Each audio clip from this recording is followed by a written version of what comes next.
¿Qué onda? Bienvenidos una vez más a Salvando la Guardia. Yo soy el Dr. Oscar y hoy vamos a saber qué hacer y qué no hacer con crisis convulsivas. ¿Qué no hacer ante una crisis convulsiva? Parte 1. ¿Por qué estás tú así, moviéndote así? No pares. 2. ¿Dónde está un médico? ¿Qué cosa sí debe hacer un médico? Primero, hay que mantener la calma. Hay que tener a todo el mundo tranquilo, ¿ok? Segundo, hay que tomar tiempo. El reloj es importante, saber desde cuándo inició y cuánto lleva convulsionando un paciente. Tercero, hay que pedir ayuda para posicionarlo de lado. Esto nos va a brindar una posición de seguridad. Y no hay que evitar que se mueva si es que tiene una crisis con una fase clónica, sino hay que evitar que se pegue contra superficies duras.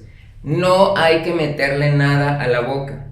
Y sí, hay que aflojarle cualquier cosa que le pudiera estar obstruyendo, por ejemplo, corbatas, pulseras o algo que pueda apretarle. Es importante investigar cuáles son los antecedentes, si el paciente ya era epiléptico, si es un paciente diabético y no ha comido, etcétera, etcétera. Saber cuáles son las posibles causas.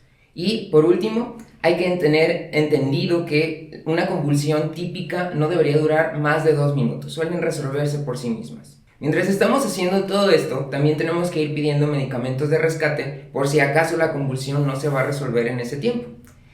Estamos hablando de un estatus epiléptico cuando una convulsión dura más de 5 minutos o tiene varias convulsiones, pero en ese inter de convulsiones no recupera por completo la conciencia y ya lleva 5 minutos por lo menos así. Entonces estamos hablando de un estatus epiléptico. El estatus epiléptico es una condición grave que hay que tratar de manera oportuna.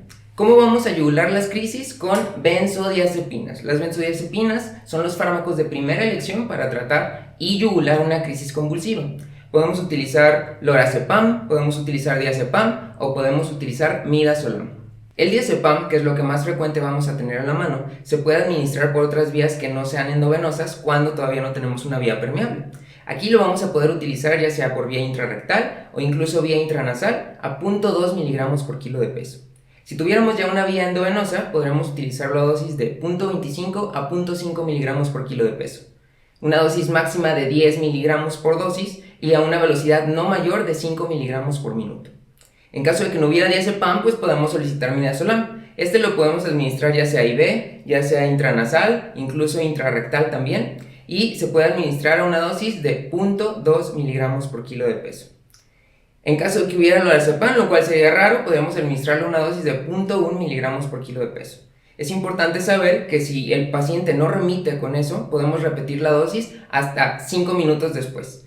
De preferencia, no hacerlo más de 2 veces porque esto tiene mucho riesgo de presión respiratoria. Mientras hacemos todo esto, también tenemos que estar ya al pendiente de otras cosas. Tenemos que hacer el típico ABC: vía aérea, ventilación y estado circulatorio. Hay que monitorizar al paciente y hay que estar pidiendo que se consigan 2 vías venosas permeables para administrar más fármacos endovenosos.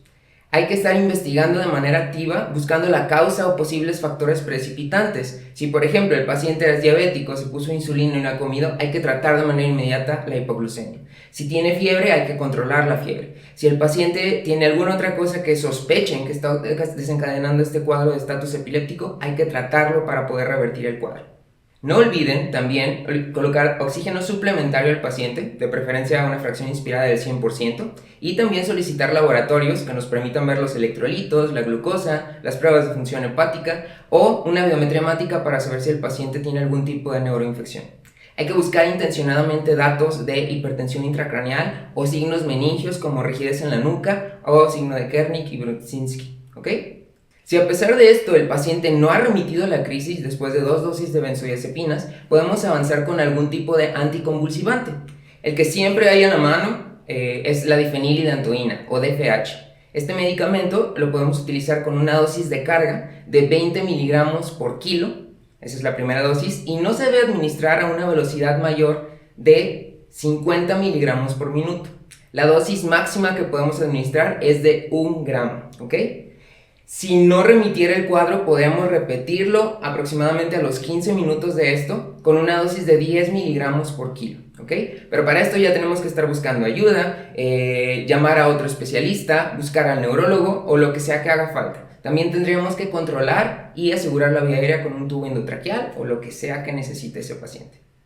¿Y cómo podemos distinguir un síncope de una crisis convulsiva, que es uno de los diferenciales? Bueno, El síncope tiene un inicio un poquito más gradual. La gente suele ponerse pálida, puede presentar a lo mejor un poquito de mareo, ver lucecitas, escuchar zumbiditos y después tiende a perder el tono y caer. No suele asociarse a movimientos clónicos como una convulsión y no suele tampoco presentar pérdida de esfínteres. La recuperación suele ser rápida, el paciente despierta y dura segundos normalmente. En cambio, una crisis convulsiva puede tener primero un aura en el que el paciente empiece a oler cosas, sentir una sensación epigástrica ascendente, suele ser muy brusco el inicio, suelen ser movimientos muy fuertes, sobre todo cuando se trata de convulsiones de tipo clónicas, y además el paciente presenta un periodo postictal en el que está aletargado, suele durar hasta 1 o 2 minutos, a veces más, y bueno, todas esas son características asociadas a una crisis convulsiva. ¿Y cómo saber cuáles son las banderas rojas en esa situación? Bueno, si fuera un paciente de menos de un año, si tuviera datos meningios, si tuviera algún déficit neurológico focal, si el periodo postictal, es decir, la fase en la que después de una convulsión un paciente tiende a estar aletargado y alentado dura más de 30 minutos, o si el paciente presenta un estatus epiléptico, que ya dijimos que es que una convulsión dure más de 5 minutos, todos esos son datos para ingresarlo y para solicitar ayuda lo más pronto posible. Nos vemos en la próxima.